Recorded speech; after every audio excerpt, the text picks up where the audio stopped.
지구공동 지하세계의 속삭임 제1장 밤의 끝없는 속삭임 서울 강남의 낡은 12층 연구실 창문 너머로 밤새 내리는 비가 세차게 유리창을 두드리고 있었다.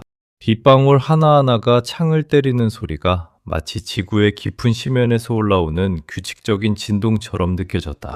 김태준은 형광등 아래 모니터 앞에 앉아 있었다. 그의 얼굴은 창백했고 눈 밑에 짙은 다크서클이 드리워져 있었으며 어깨는 피로로 처져 있었다. 2028년 10월 17일 새벽 2시 47분 태준의 손가락이 키보드를 거의 미친 듯이 두드리고 있었다. 화면 가득 펼쳐진 그래프와 파형은 남극 보스토크 기지 근처에서 포착된 초저주파 신호를 보여주고 있었다. 정확히 7.83Hz. 지구의 자연 고유 진동수와 완벽히 일치했지만 그 강도는 비정상적으로 강렬하고 규칙적이었다. 이게 자연현상이 아니야. 절대 아니야. 그는 낮고 갈라진 목소리로 혼잣말을 중얼거렸다.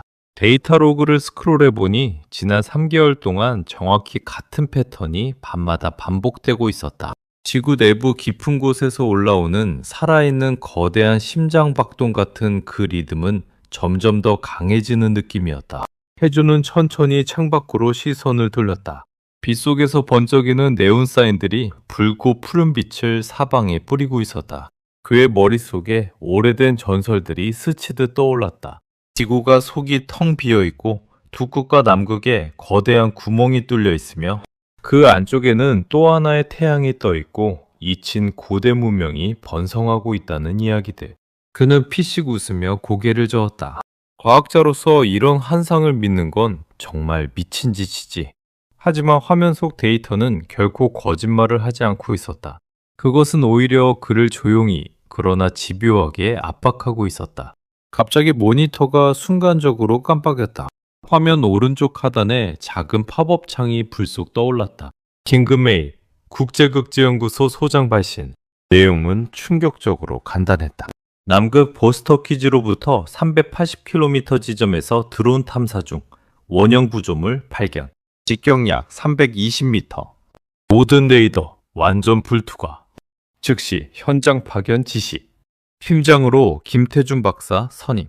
태준의 심장이 순간적으로 쿵쾅거리며 뛰기 시작했다. 손바닥에 차가운 땀이 배어나왔다. 그는 의자에서 벌떡 일어나 서둘러 가방을 챙기기 시작했다. 두꺼운 극지용 파카, 방한 부츠, 노트북, 여분의 배터리, 그리고 주머니 깊숙이 넣어둔 오래된 은 목걸이. 한소연이 몇 년 전 그들의 관계가 아직 따뜻했을 때 선물했던 물건이었다. 그는 목걸이를 손에 움켜쥐고 깊게 한숨을 내쉬었다. 가슴 한구석이 묵직하게 저려왔다. 제2장 얼음의 차가운 문턱. C-17 수송기가 남극 대륙에 얼어붙은 활주로에 거칠게 착륙하는 순간 태준은 좁은 창문을 통해 끝없이 펼쳐진 하얀 세상을 바라보았다. 끝을 보이지 않는 평원 위로 바람이 시속 80km 이상으로 몰아치며 거대한 눈보라를 일으키고 있었다. 수송기 문이 열리자마자 칼처럼 날카로운 얼음 공기가 그의 폐부를 그대로 찔렀다. 코와 입안이 순간적으로 얼어붙는 듯한 고통이 밀려왔다. 숨을 들이마실 때마다 폐가 얼음 조각으로 가득 찬 느낌이었다. 박사님, 드디어 오셨군요. 환영합니다. 미국 해군 특수작전 출신 제이슨 하퍼가 눈보라를 뚫고 다가왔다. 키 190cm의 건장한 체격에 얼굴에는 덥수룩한 수염이 바람에 흩날리고 있었다. 그의 목소리는 거센 바람 속에서도 낮고 또렷하게 울렸다. 여긴 장난이 아닙니다. 빙하 아래 뭐가 있는지 아직 모르지만 이미 여러 군사위성들이 이 지역을 집요하게 주시하고 있어요. 조심하세요. 그 뒤로 중국 지질학자 리웨이가 안경을 고치며 고개를 숙였다. 그의 눈빛은 날카롭고 분석적이었다. 박사님, 데이터 분석 결과 중력 이성치가 무려 18%에 달합니다. 자연적인 현상으로는 도저히 설명이 안 돼요. 마치 우리 발밑에 거대한 공동이 존재하는 것처럼 느껴집니다. 그리고 그녀가 있었다. 한소연. 검은색 방한복 위로 드러난 얼굴은 여전히 아름답고 바람에 머리카락이 세차게 흩날리고 있었다. 그녀는 태준을 바라보며 입가에 살짝 미소를 지었다. 오랜만이야, 태준. 벌써 2년이나 됐나? 이번에는 정말로 큰 걸 건드린 것 같아. 태주는 그녀의 눈을 피하지 못했다. 가슴 깊은 곳에서 오래된 아픔이 스멀스멀 올라왔다. 과거, 그들은 함께 극지연구를 꿈꾸며 밤을 새우곤 했다. 논문을 쓰고 따뜻한 와인을 나누며 미래를 이야기하던 시간대. 하지만 의견의 충돌로 결국 멀어졌다. 소연은 언제나 증거만이 과학의 전부라고 단호하게 말했고, 태주는 직감과 데이터는 함께 가야 한다고 외치곤 했다. 팀은 특수 설계된 강철 케이블카에 몸을 실었다. 케이블이 윙윙거리며 빙하를 뚫고 천천히 내려가기 시작했다. 깊이 1.8km. 온도계의 숫자가 서서히 올라갔다. 영하 52도에서 8도로. 공기가 갑자기 습하고 따뜻해지면서 숨쉬기가 한결 편안해졌다. 이건 정말 불가능해. 리웨이가 손전등을 벽면에 비추며 중얼거렸다. 빙하벽이 녹아내리며 물방울이 뚝뚝 떨어지는 소리가 케이블카 안을 가득 채웠다. 갑자기 케이블이 심하게 흔들리기 시작했다. 아래쪽에서 올라오는 강렬한 진동이 뼛속까지 울렸다. 하퍼가 무전기를 꽉 움켜쥐었다. 기지, 상황 보고 말한다. 나침반이 완전히 미친 듯이 돌고 있어. 무전기 너머로 다급한 목소리가 돌아왔다. 여기는 정상... 아니 잠깐만. 지진계가 갑자기 미친 듯이 반응하고 있다. 마침내 케이블카가 바닥에 닿았다. 그곳은 일반적인 동굴이 아니었다. 완벽하게 둥근 인공 터널. 직경 정확히 320m. 벽면은 거울처럼 매끄럽고 윤이 났으며 손으로 만지자 금속처럼 차갑고 단단한 감촉이 전해졌다. 공기 중에는 이상한 향기가 맴돌았다. 오존 냄새와 함께 아주 오래된 책장에서 풍기는 듯한 수억 년의 시간이 응축된 듯한 묵직하고 달콤한 냄새. 태주는 손전등을 천천히 벽면에 비췄다. 그 순간 정교하게 새겨진 문양들이 드러났다. 태양을 둘러싼 거대한 원형기호와 알 수 없는 고대 문자들이 빼곡히 새겨져 있었다. 선 하나하나가 너무 정밀해서 현대 레이저로 새긴 것처럼 보였다. 이건 분명 인공구조물이야. 수억 년 전에 그의 목소리가 넓은 터널 안에 길게 메아리 쳤다. 갑자기 지면이 격렬하게 흔들리기 시작했다. 천장에서 커다란 얼음 덩어리들이 우르르 쏟아져 내렸다. 뒤쪽 통로가 순식간에 무너지며 출구가 완전히 막혀버렸다. 먼지와 얼음 조각이 피어올라 코와 입을 텁텁하게 만들었다. 이제 앞으로만 갈 수밖에 없다. 모두 움직여! 하포가 큰 소리로 외치며 권총을 재빨리 꺼내들었다. 팀은 터널을 따라 빠르게 달리기 시작했다. 발밑에서 올라오는 진동이 점점 더 강해지면서 심장이 터질 듯이 뛰었다. 멀리서 푸른 빛이 점점 더 밝고 크게 다가오고 있었다.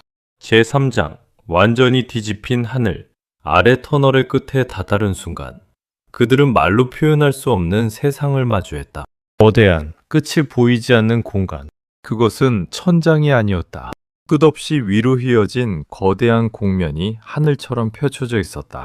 중력이 완전히 역전된 듯 그들은 아래로 떨어지지 않고 오목한 지표면 위에 안정적으로 서 있었다. 발바닥 아래로 부드럽고 따뜻한 감촉이 전해졌다. 중심에는 작은 태양이 떠 있었다. 푸른 빛을 은은하게 띤 부드럽고 포근한 구체. 지구 표면의 태양보다 훨씬 작았지만 내부 세계 전체를 따뜻하고 고르게 밝히고 있었다. 그 빛이 피부에 닿는 순간 몸속 깊은 곳까지 따스한 기운이 스며드는 듯했다. 눈앞에 펼쳐진 것은 무성한 녹색 대륙이었다. 울창한 숲, 수정처럼 투명하고 맑은 강과 호수, 높이 솟은 산맥들이 조화롭게 어우러져 있었다. 그리고 그 중심에 도시가 있었다. 수정과 투명한 금속으로 지어진 탑들이 하늘 아니 천장을 향해 우뚝 솟아 있었고 탑 사이를 날아다니는 운송체들이 은은한 빛의 궤적을 길게 남기고 있었다. 거리에는 키가 평균 2m를 훌쩍 넘는 존재들이 여유롭게 걸어다니고 있었다. 그들의 피부는 은은한 청색을 띠고 있었고 눈동자는 깊고 지혜로 가득 차 있었다. 인간과 매우 비슷했지만 움직임은 훨씬 더 유연하고 우아했으며 주변 공기에는 미세한 에너지 파동이 느껴졌다. 아가루타 태준이 숨을 헐떡이며 거의 신음처럼 중얼거렸다. 전설 속 내부 지구의 잃어버린 낙원. 소연이 카메라를 들어올렸다. 그녀의 손이 미세하게 떨리고 있었다. 이걸 우리가 증명할 수만 있다면 인류의 역사 전체가 완전히 뒤바뀔 거야. 태준, 이게 진짜 현실이야. 그녀의 목소리에는 경외심과 함께 깊은 두려움이 뒤섞여 있었다. 그러나 그 평화로운 순간은 겨우 30초도 지속되지 않았다. 하늘 저편 멀리서 검은 점들이 빠르게 나타나기 시작했다. 무인드론 20대 이상. 표면 세계에서 내려온 군사용 기계들이었다. 그들의 프로펠러가 되는 낮고 위협적인 소리가 멀리서 점점 크게 울려 퍼졌다. 무전기가 갑자기 요란하게 울렸다. 여기는 지상통합사령부. 김태준 박사팀에게 즉시 복귀 명령을 내린다. 해당 지역은 국제기밀구역으로 지정됐다. 접근하는 모든 자는 무력으로 진압한다. 반복한다. 무력 진압할 것이다. 하퍼가 이를 갈며 욕설을 내뱉었다. 티러먹을 새끼들. 이미 알고 있었군. 그는 권총을 높이 들어올리며 몸을 낮췄다. 드론들이 일제히 레이저를 발사했다. 붉은 빛의 선이 정확히 수정탑 하나를 직격했다. 탑이 순식간에 녹아내리며 뜨거운 증기가 하얗게 피어올랐다. 내부 주민들이 공포에 질린 비명을 지르며 사방으로 흩어졌다.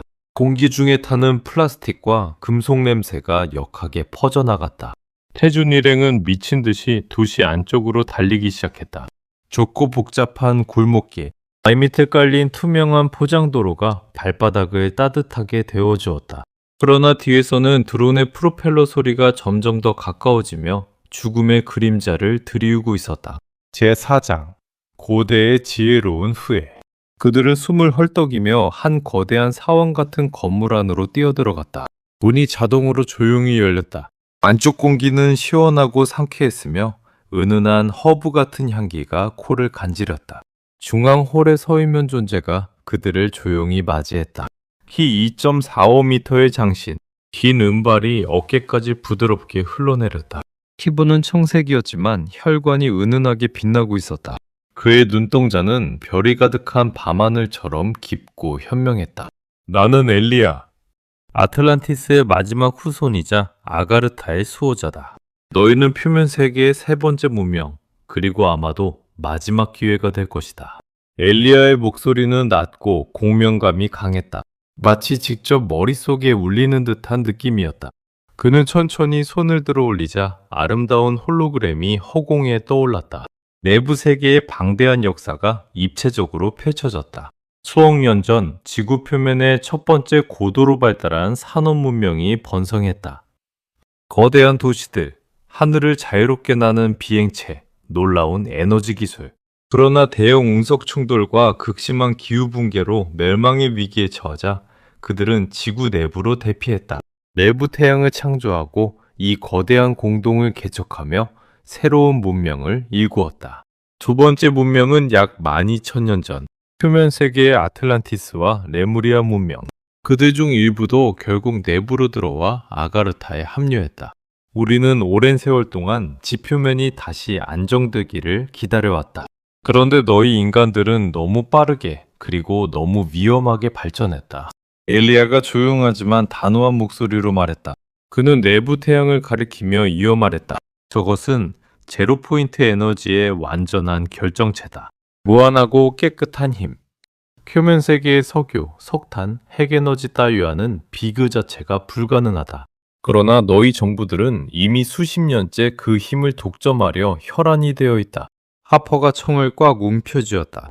그림자 부대. 미국, 중국, 러시아가 은밀히 연합한 비밀 조직이다. 내부 에너지를 손에 넣으면 세계를 완전히 지배할 수 있다고 믿고 있어. 그 순간 사원밖이 갑자기 폭발적으로 소란스러워졌다. 검은 제복을 입은 특수부대원 30여 명이 무자비하게 돌입해왔다. 그들의 레이저 라이플이 붉은 빛을 강렬하게 뿜어냈다. 리웨이가 어깨에 총을 맞고 비명을 지르며 쓰러졌다. 따뜻한 피가 바닥에 뚝뚝 떨어지는 소리가 또렷하게 들렸다. 태준, 데이터 지상으로 어떻게든 전송해야 그의 목소리가 점점 약해지며 사라졌다. 태준은 엘리야의 팔을 다급하게 붙잡았다. 제발 도와줘. 이걸 어떻게든 막아야 해. 이건 우리 모두의, 인류 전체의 문제야. 제5장 불꽃과 배신의 추격전. 팀은 엘리야의 신속한 안내를 받아 중심 사원으로 필사적으로 향했다. 아가르타의 도시 전체가 순식간에 전쟁터로 변했다. 내부 수호자들이 빛나는 에너지 방패를 펼쳐 드론을 막아내고 있었지만 적의 레이저가 방패를 서서히 녹여내고 있었다. 골목을 미친 듯이 달리는 동안 태주는 소연의 팔을 세게 잡았다. 너 예전부터 이 모든 걸 알고 있었어? 왜 나를 여기까지 데려온 거야? 솔직히 말해. 소연의 눈동자가 심하게 흔들렸다. 미안해 태준. 나는 유엔 산업 프로젝트 아가르타의 요원이었어. 처음에는 정말 너를 보호하려 했어. 하지만 상부의 명령이 바뀌었어. 내부의 에너지를 반드시 확보하라는 영상들은 처음부터 미끼였을 뿐이야. 그 순간 소연이 재빨리 총을 뽑아 하퍼를 겨누었다. 하퍼가 번개처럼 몸을 날려 그녀를 바닥에 거칠게 쓰러뜨렸다. 이 배신자, 네가 우리를 팔아넘긴 거였어? 총격전이 한층 더 격렬해졌다. 총알과 레이저가 사방을 난무하며 불꽃과 연기가 피어올랐다. 거대한 수정구체 가이아 코어, 지구 전체의 기억을 담은 고대 인공지능이었다. 그 표면이 부드럽게 빛나며 내부에서는 수억 개의 별이 살아 움직이듯 반짝이고 있었다. 엘리아가 코어에 손을 올리며 낮게 말했다. 이제 진짜 선택의 시간이 왔다. 표면의 인간들이여. 너희는 이 세계를 파괴할 것인가? 아니면 함께 새로운 길을 걸을 것인가? 태주는 떨리는 손으로 코어에 손을 올렸다. 순간 그의 머릿속으로 방대한 지식과 영상이 폭포처럼 쏟아져 들어왔다. 지구는 공동이다. 외피의 두께는 약 800마일. 극지에는 부드러운 곡면 입구가 존재한다. 내부 태양은 46억 년 동안 지구를 지탱해온 살아있는 수호체였다. 모든 지진, 화산활동, 기후변화는 내부 압력을 조절하는 자연스러운 부작용일 뿐이었다. 그리고 인류는 세 번째 시도에 불과했다. 첫 번째 문명은 1억 년 전, 두 번째는 빙하기 이전의 고대 문명, 이제 세 번째가 인류에게 주어진 마지막 기회였다. 김태준 박사, 현명하게 협조한다면 목숨은 보장하겠다. 내부 기술만 넘겨라. 그러면 너희 모두 살아서 표면으로 돌아갈 수 있다. 하퍼가 총을 난사했다. 총구에서 불꽃이 연속으로 튀었다. 엘리아가 즉시 에너지 장벽을 펼쳤다. 빛의 벽이 총알을 힘없이 튕겨내는 소리가 울렸다. 소윤이 갑자기 태준을 힘껏 밀치며 코어 콘솔로 달려갔다. 태준, 코어를 끝까지 보호해. 내가 해킹을 최대한 막을게. 그녀의 손가락이 콘솔 위를 번개처럼 움직였다. 자신의 보안 아이디로 시스템에 접근해 그림자 부대의 해킹 코드를 필사적으로 차단했다. 그러나 부대원의 정확한 레이저 사격이 그녀의 등을 관통했다. 소연이 비틀거리며 바닥에 쓰러졌다. 따뜻한 피가 바닥에 넓게 번져갔다. 그녀는 힘겹게 고개를 들어 태준을 바라보았다. 눈가에 눈물이 고여 반짝였다. 진짜로 너를 사랑했어. 미안해. 제발 나를 믿어줘. 태준의 가슴이 찢어지는 듯한 고통이 밀려왔다. 그는 코어에 양손을 올리고 있는 힘껏 외쳤다. 가이아, 모든 표면 채널을 연결하라. 지금 당장 실시간 방송을 시작해. 제6장, 세계를 뒤흔드는 푸른빛 코어가 폭발적으로 밝은 빛을 내뿜었다. 전 세계의 텔레비전, 스마트폰, 컴퓨터, 모든 화면에 동시에 영상이 송출되기 시작했다. 남극의 거대한 원형 구멍, 내부 태양의 신비로운 푸른빛, 아가르타의 아름다운 수정도시, 격렬한 총격전의 불꽃과 연기, 그리고 청색 피부의 고대 존재들. 거리에서는 사람들이 멍하니 화면을 바라보다가 비명을 지르기 시작했다. 집안, 사무실, 지하철 안에서 모두가 충격에 빠졌다. 정부들은 즉시 방송 차단을 시도했지만 이미 너무 늦었다. 증거는 압도적이고 명백했다. 내부지구 전체가 강하게 진동하기 시작했다. 가이아 코어가 안전 프로토콜을 즉시 발동했다. 표면 세계의 침공을 방지한다. 에너지 장벽을 100% 강화. 모든 방어함대를 출격시킨다. 아가르타의 함대가 일제히 출격했다. 투명한 수정으로 만들어진 전함 50척 이상이 하늘을 가득 메웠다. 강렬한 빛의 광선이 드론과 전투기를 하나씩 정확하게 격추시켰다. 폭발음이 천둥처럼 연속으로 울려 퍼지며 하늘이 불꽃으로 물들었다. 태준, 하퍼, 그리고 부상당한 리웨이는 엘리아의 개인 우주선에 급히 탑승했다. 우주선 내부는 따뜻하고 부드러운 빛으로 가득 차 있었고 자석이 몸을 포근하게 감싸 안아 주었다. 우주선은 터널을 역으로 빠르게 올라가기 시작했다. 속도가 점점 빨라지면서 뒤에서 내부 태양이 더욱 밝아졌다. 남극 하늘이 순간적으로 환상적인 녹색 오로라로 물들었다. 마치 지구 전체가 깊고 긴 숨을 내쉬는 듯한 장관이었다. 표면으로 나온 순간 거센 눈보라가 우주선을 세차게 휘감았다. 그러나 이제 모든 상황이 완전히 달라져 있었다. 전 세계가 이 광경을 지켜보고 있었다. 제7장 깨어나는 새로운 지구 2029년 1월 5일 유엔 본부는 공식적으로 해체되었고 지구 공동협약기구가 새롭게 설립됐다. 아가르타의 대표 엘리야가 홀로그램 영상으로 첫 연설을 했다. 그의 청색 얼굴이 전 세계 모든 화면에 선명하게 떠올랐다. 우리는 결코 적이 아니다. 우리는 수억 년 동안 함께해온 오래된 형제자매다. 이제 내부의 무한한 에너지를 공유하며 표면 세계의 상처를 함께 치유하고 새로운 시대를 열 때가 왔다. 태주는 서울의 연구실로 조용히 돌아왔다. 창밖으로 보이는 도시는 여전히 분주했지만 사람들의 걸음걸이와 눈빛이 완전히 달라져 있었다. 공포와 희망, 그리고 깊은 경이로움이 뒤섞인 표정들이 거리를 가득 메우고 있었다. 그는 책상 위에 아가르타에서 가져온 문자 기록을 조심스럽게 펼쳤다. 번역된 내용이 그의 마음을 따뜻하고 강하게 울렸다. 표면의 어린아이들아, 이제 두려워하지 마라. 우리는 항상 너희와 함께 있었다. 이제 진정한 집으로 돌아올 때가 되었다. 소연의 장례식은 조용한 산속에서 치러졌다. 태주는 그녀의 묘비 앞에 오랫동안 서서 눈물을 흘렸다. 차가운 바람이 그의 뺨을 스치며 지나갔다. 하퍼는 군 생활을 완전히 정리하고 새로운 국제 공동 경비대에 합류했다. 리웨이는 부상을 회복한 뒤 아가르타와의 공동 연구 프로젝트를 주도적으로 이끌기 시작했다. 그러나 태주는 분명히 알고 있었다. 이 모든 사건이 결코 끝이 아니라는 것을. 내부 지구에는 아직 밝혀지지 않은 더 깊은 층들이 존재했다. 고대 문명의 숨겨진 비밀들과 아직 깨어나지 않은 네 번째 문명의 씨앗들, 그리고 표면 인류가 이제부터 감당해야 할 무거운 책임과 선택의 순간들이 기다리고 있었다. 어느 늦은 밤 태주는 연구실 옥상으로 올라갔다. 서울의 불빛이 끝없이 펼쳐진 바다처럼 반짝이고 있었다. 하늘 저 멀리 희미하지만 분명한 청색빛이 순간적으로 스치듯 지나갔다. 그곳은 매부 태양의 잔상일 수도 아니면 아가르타가 보내는 따뜻한 신호일 수도 있었다. 그는 조용히 그러나 단단하게 속으로 다짐했다. 우리는 이제 더 이상 혼자가 아니다. 그리고 앞으로도 결코 다시는 혼자가 되어서는 안 된다. 그는 새 연구 노트를 펼쳤다. 첫 페이지에 떨리는 손으로 천천히 적어 내려갔다. 지구 공동 프로젝트 1장 진실의 시작. 인류의 새로운 역사가 이제야 비로소 진짜로 펼쳐지기 시작하고 있었다.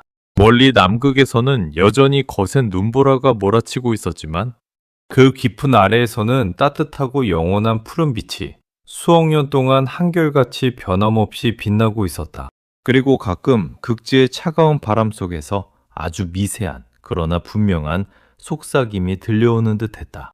어서 오라 집으로. 우리는 오랫동안 너희를 기다리고 있었다.